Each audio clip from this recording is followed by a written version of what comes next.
Sister Shamima emails and asks that my father passed away and I wanted to attend his funeral and also go to his actual janazah, but then I was told that it is haram for a lady to go to the funerals and to attend the janazah. Can you please shed some light on this issue?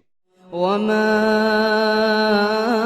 أرسلنا من قبلك إلا رجالا نوحي إليهم فاسألوا أهل الذكر إن كنتم لا تعلمون. So we begin by stating that the general rule is that any ruling that comes in our Sharia applies to both genders unless we find explicit evidence that this is a gender-specific issue. And when it comes to the janazah, it is well known that in early Islam, our Prophet ﷺ initially forbade people from visiting the graveyards. And then he asked Allah's permission to visit his mother's grave, Amina. And then he said that I used to forbid you from visiting graveyards. Then Allah allowed me to visit my mother's grave. So now I am telling you, go and visit graves because it reminds you of the akhirah. So this is a generic ruling right now. Both men and women, that right now we say it is generic. And there's another hadith as well, the famous hadith of Abu Hurairah radiallahu anh, that whoever follows the janazah of a Muslim with iman and expecting Allah's reward, that person who continues until there is going to be a dafn, the person will come back with 2 mountains of good deeds. And each of these mountains is like the Mount of Uhud. So whoever follows in janazah until the burial takes place and then comes back will get the reward of 2 large mountains. This is a general rule that as of yet would apply to both. But there are a number of traditions in which women are specifically mentioned. So we need to examine these. The most authentic, which is in Bukhari and Muslim, and the most explicit, and essentially this will be my verdict because it is very clear. In Sahih Bukhari, Sahih Muslim, Atiyya, one of the famous Sahabiyat, she said, Nuhina an ittiba'il janaizi walam yu'zam alayna. This is in Bukhari and Muslim. We were forbidden, we meaning the women folk, we were forbidden from following the janazah, but at the same time, it wasn't made a strict issue. وَلَمْ يُعْزَمْ عَلَيْنَا. We weren't told to do so in a very strict manner. The general rule, we were told not to follow, but it wasn't enforced. It was something that we weren't told is a very severe thing. This hadith is in Bukhari and Muslim. And there are a number of traditions in which scholars have differed over the authenticity. The next hadith that we'll do is in Abu Dawood, and scholars have differed. Is it Hasan, is it Da'if?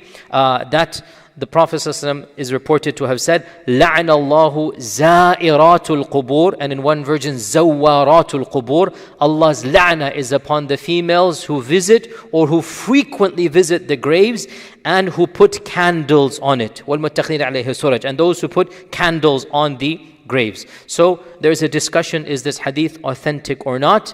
And those who make it authentic, then they divide into 2 camps. Is the meaning those ladies who do jahili practices and they bring the candles to the grave? Or is the meaning those ladies who merely visit the graves? So there's yet another level of meaning now. What is the meaning of this hadith? Those ladies who go and they will do, because in the days of Jahiliyyah, you know, it is instilled, I think in the Chinese culture, or the Japanese culture, that when somebody dies, they hire professional mourners. Do you know of this thing? That they hire professional mourners. And the mourners will come and they will cry out in a professional manner. And they will evoke the emotions of the people. You know, it is human nature. When everybody is crying, you will feel sad. When everybody's nervous, you will feel nervous. When everybody's happy, you will feel happy. So the purpose of these mourners is to bring about an atmosphere of wailing and sadness. And the Jahili Arabs had this practice, well known. And that's why there are so many ahadith that are forbidding this. So the question, does this hadith follow the same genre that what is being forbidden is those ladies? Or, because the phrase says, those ladies who visit graves and put candles on it. So they would go and they would surround the grave and they would put candles and do various things. So what is being forbidden? Ladies visiting, or the jahili custom of hiring out those professional mourners, and they will wail and they will do a particular type of chanting and whatnot. What is being forbidden? That is another issue as well. And then there's a hadith that is definitely weak. So this one in Abu Dawood is a controversy. Some have made it hasan, some made it da'if. And then the third hadith, which is definitely weak, which is in Ibn Majah, that it is narrated that our Prophet ﷺ saw some women coming back from a janazah, and he said to the ladies, "Did you carry the janazah?" They said, "No." Then he said, "Did you shroud the janazah?" They said, "No." He said, "Did you put it in the ground and bury it?" I mean, did you do any of the physical labor, what that men do? Men carry it, men shroud it, men put it in, men dig the grave, men do. So he's asking them one by one. They said, "No, no, no." And then he said, "Then you have come back carrying evil, not carrying good deeds." Okay? And this hadith is very clearly weak, and also even the wording that the Prophet is not the nature of the hadith to put down in such a harsh manner when they, so anyway, the isnad is weak in any case. So these are the three main hadith in this regard. Based on these three, our four madhabs then extracted from these hadith. And the madhab that was the most willing for the women to go to the janaiz was the Maliki madhab. Essentially, the Maliki madhab considered these ahadith to indicate only those women who are doing un-Islamic practices, i.e. the wailing and the shouting and they had a type of, I'm not going to call it poetry, but they had phrases they would say, okay? So for example, "This is the biggest calamity, how will we live after this? Who will take care of us? Our rock has disappeared." So they have phrases. These phrases are phrases of jahiliyyah. So they had this professional means of doing it, and especially it was something the women did, and it was associated with feminine mourning of the graves. Men did not do this, it is the women that did it. So the Malikis understood all of this applies to that category of ladies, not to ladies, full stop.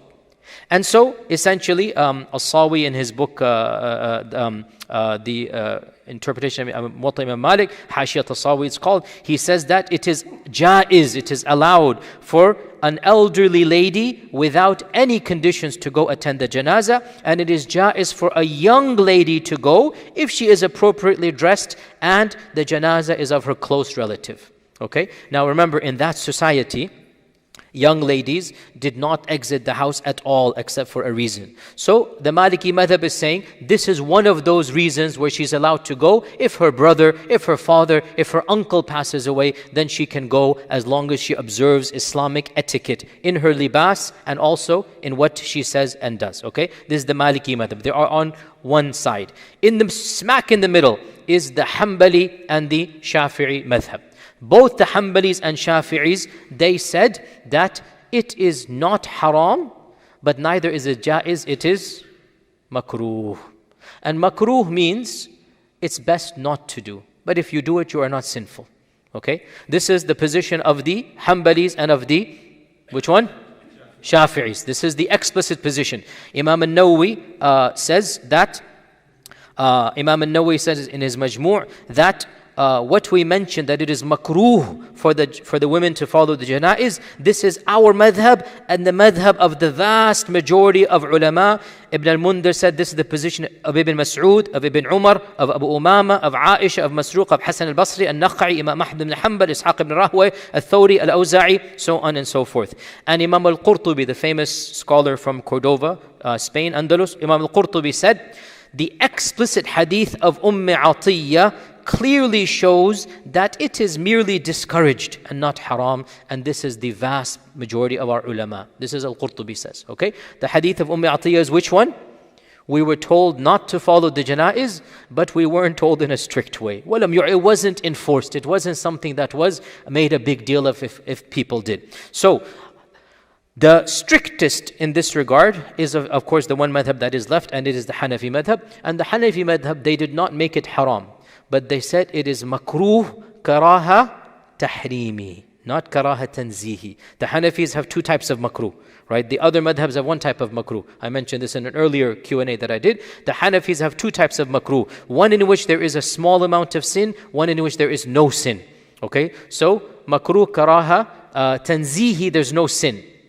Makruh karaha tahrimi, there's an amount of sin, but not like sin going to Jahannam. That's haram stuff. That's like the big stuff, right? And the Hanafi categorization is actually more sensible, as I said before. Nonetheless, they said this is makruh karaha tahrimi, that there shall be an amount of sin, but not a large amount of sin. Like basically, it's not good, and really she should not go. And if she goes, then she has committed a minor sin. This is the Hanafi position. And that's why in our cultures of India, Pakistan, and other Hanafi cultures, basically it is unheard of or unknown that the women go. But in Arab and other cultures, it is not as strict of an issue in many Arab cultures because of the madhab issue.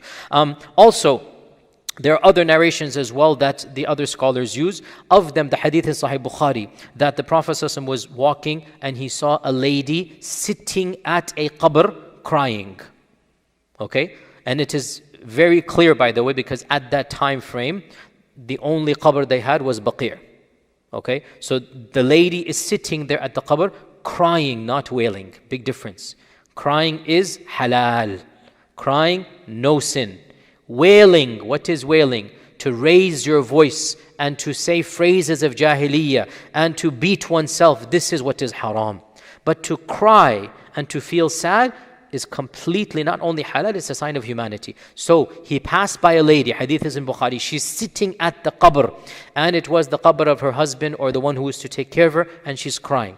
And the Prophet ﷺ said, "O servant of Allah, female servant of Allah, be patient.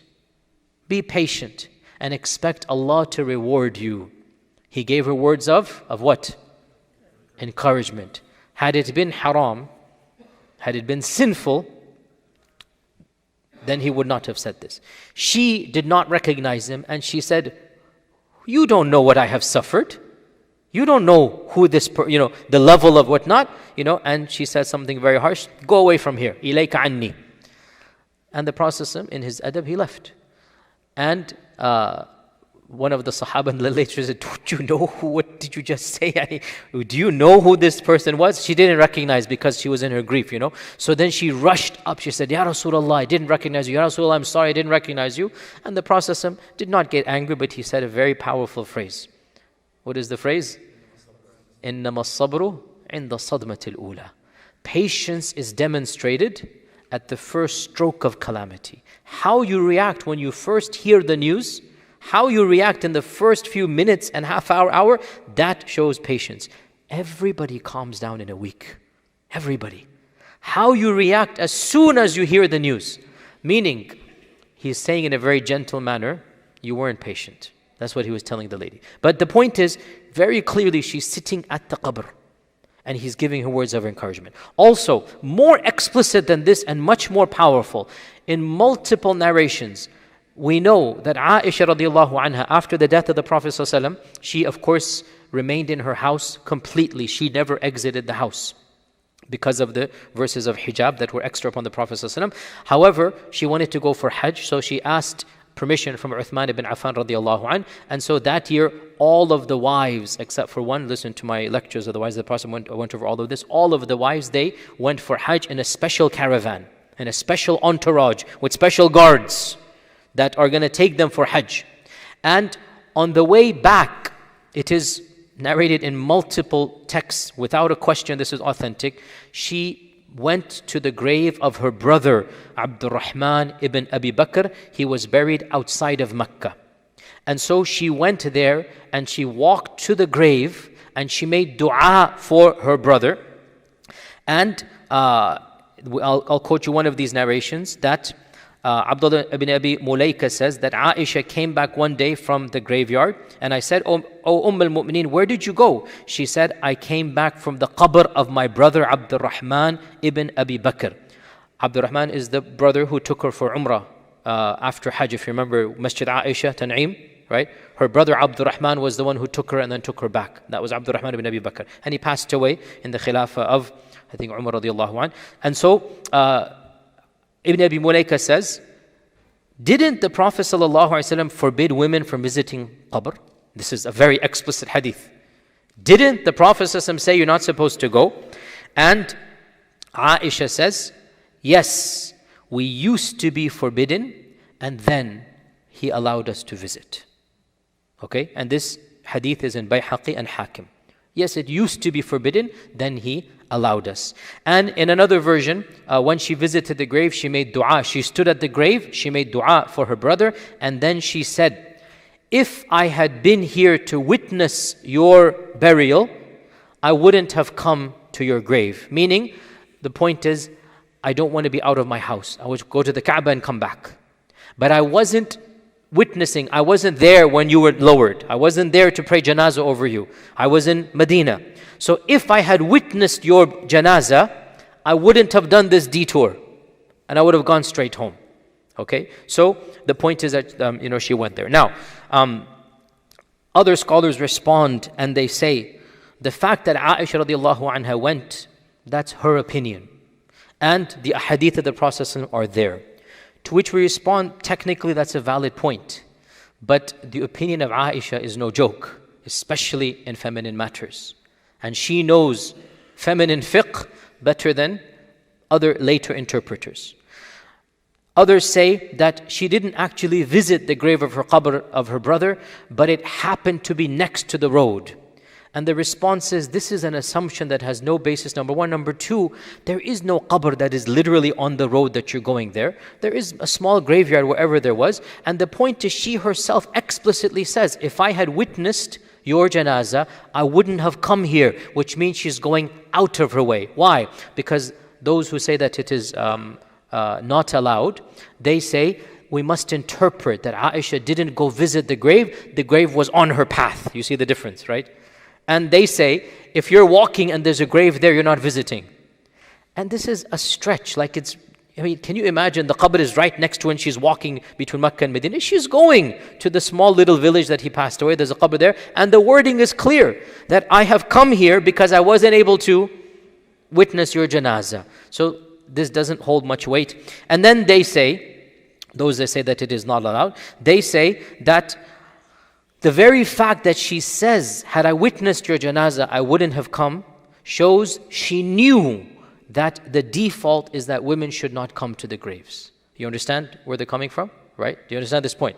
The very fact that she's saying, had I witnessed your janazah, I wouldn't have come. It means she knows women should not come to the graveyards. To respond to this, two things. Number one, if it was haram, even if she didn't witness the janazah, would she be able to come?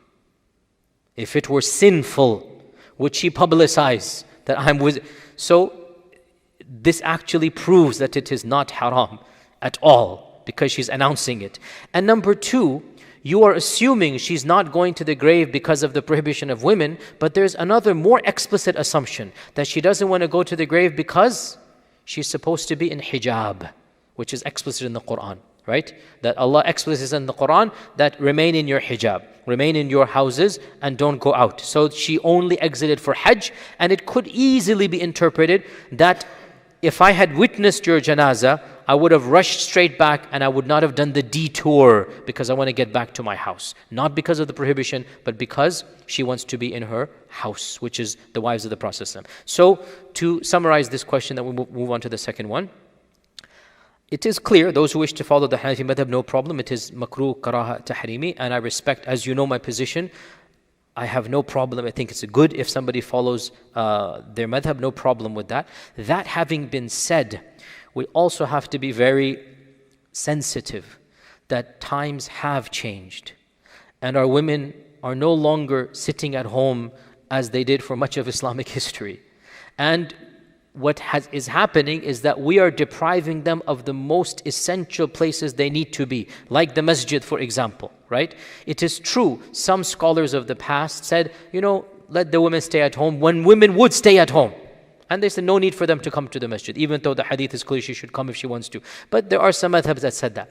But in a society and at a place and time where our wives, our daughters, our mothers are, and I'm not saying this is positive, I'm just giving it factually, they go everywhere, like as if there is nothing in exiting the house. The notion of remaining in the house is not even known to them. It is gone from the minds of our women. And I'm not saying that as a good thing or as a bad thing. I'm simply saying it as a fact, that notion is gone.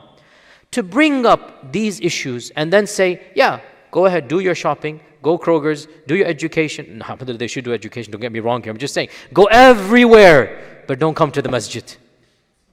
Do everything. When your father dies, don't go to the qabr.